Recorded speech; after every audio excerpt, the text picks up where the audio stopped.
Doctor Bhimrao बाबा साहब अंबेडकर की 132वीं जन्म जयंती के मौके पर आरएसएस, भाजपा और नरेंद्र मोदी साहब के लिए मेरे 14 सवाल हैं। पहला सवाल, दिल्ली की सड़कों पर जब आरएसएस और भाजपा के लोगों ने बाबा साहब अंबेडकर के भारतीय संविधान को जलाया, तब खामोश रहने वाले मोदी साहब अब आप कौन सा मुंह लेकर बाबा साहब को 14 अप्रैल के दिन नीला कुर्ता पहनकर माला अर्पण करने जाओगे? आपने अपने हाथों से बाबा साहब को माला पहनाओगे? आपको शर्म नहीं आएगी? जब संविधान की कॉपी को जलाया तब आप खामोश रहे। तो आपको सवाल यह पूछना चाहता हूं पूरे भारत के 21 करोड़ दलितों की ओर से, क्या आप भारत के संविधान में मानते हैं या मनुस्मृति में? इस बात की आपको स्पष्टता करनी पड़ेगी। दूसरा सवाल, अभी कुछ दिन पहले भारत की पार्लियामेंट में हमारे गृह मंत्री ने ऑन रिकॉर्ड कहा कि इस मुल्क में पिछले 4 साल में दलित समाज के 1,90,000 लोगों के साथ उत्पीड़न, अत्याचार और एट्रोसिटीज की वारदातें हुई। तो सवाल ये हो रहा है किस प्रकार का मुल्क है?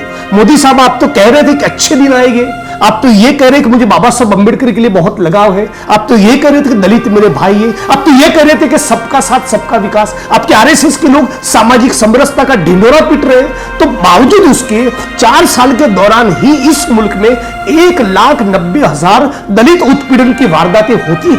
आपका इस मुद्दे पर क्या कहना है? क्यों उसके खिलाफ कोई ठोस कार्रवाई नहीं होती? क्यों इस मुद्दे पर आप खामोश हैं? क्यों आप इस मुद्दे पर कोई कार्रवाई नहीं करना चाहते?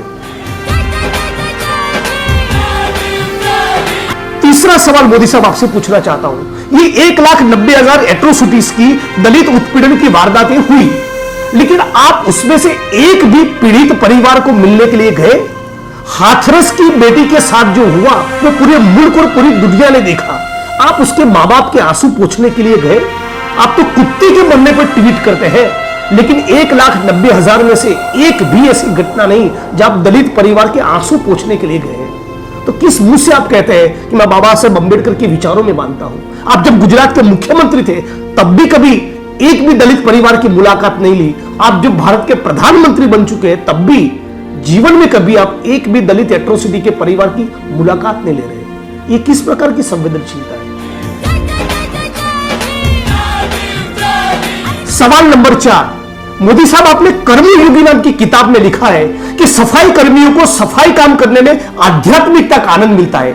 जब कोई दलित, जब कोई गरीब, कोई मजदूर गटर में उतरकर मैला साफ करे, गटर सफाई का काम करे, जहां पर जहरीली गैस के कारण मौत होने का चांसेस हो, इस मुल्क में स्वतंत्रता से लेकर अब तक अनगिनत दलितों ने सफाई काम करने के कारण अपने जीवन खोए, और आप ये कहते हैं कि सफाई कर्मियों को सफाई काम करने में आध्यात्मिकता का आनंद मिलता है। तो आप भी कभी गटर में उतरकर एक बार इस आध्यात्मिकता का आनंद लीजिए ना।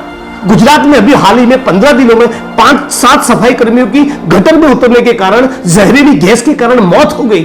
तो क्या वो लोग आध्यात्मिकता का आनंद लेते हुए मरे? ये है आपकी सोच, ये संस्कार, ये आपको कहां से मिले? मोहन भागवत से मिले या मनुस्मृति से मिले? 5वां सवाल पूछना चाहता हूं, आज भी इस मुल्क में, मोदी साहब आपने तो कहा था ना कि अच्छे दिन आएंगे, समानता होगी, सबका साथ सबका विकास, लेकिन आज भी दलित समाज के लोग दूसरे भारतवासियों का मैला उठाने के लिए मजबूर है। आज भी इस मुल्क में मैन्युअल स्कैवेंजिंग, मैला ढोने की प्रथा आज भी जिंदा है। हजारों लाखों लीटर एक इंसान को दूसरे इंसान का मैला उठाना पड़ रहा है। इस बारे में आपने प्रधानमंत्री के बनने के बाद अब तक इन 8-9 सालों के दौरान क्या किया? आज भी गुजरात में, भारत में एक सफाई कर्मी, एक दलित समाज का व्यक्ति दूसरे भारतवासी का मैला उठाने के लिए क्यों मजबूर है? 6ठा सवाल, अस्पृश्यता, छुआछूत भारतीय समाज का कलंक है। डॉक्टर बाबा साहब अंबेडकर ने भारत के संविधान के आर्टिकल 17 में छुआछूत के ऊपर प्रतिबंध लादा है। संकल्प लिया एक राष्ट्र के तौर पे कि छुआछूत को खत्म किया जाए। लेकिन गुजरात हो या देश का कोई भी स्टेट हो, आपकी सरकार, आपका सोशल जस्टिस डिपार्टमेंट भारत के एक भी जिले के, एक भी तहसील के, एक भी गांव में छुआछूत के खिलाफ कोई कैंपेन नहीं चला रहा है, कोई ड्राइव नहीं चला रहा है, उसके खिलाफ का कोई प्रोग्राम नहीं है, आपका कोई कमिटमेंट नहीं है। तो किस मुंह से आप कह रहे हैं कि सामाजिक समरसता लागू करना चाहते हैं? मोदी साहब, आखिर आप भारत में छुआछूत को, अस्पृश्यता के कलंक को जिंदा रखना क्यों चाहते हैं?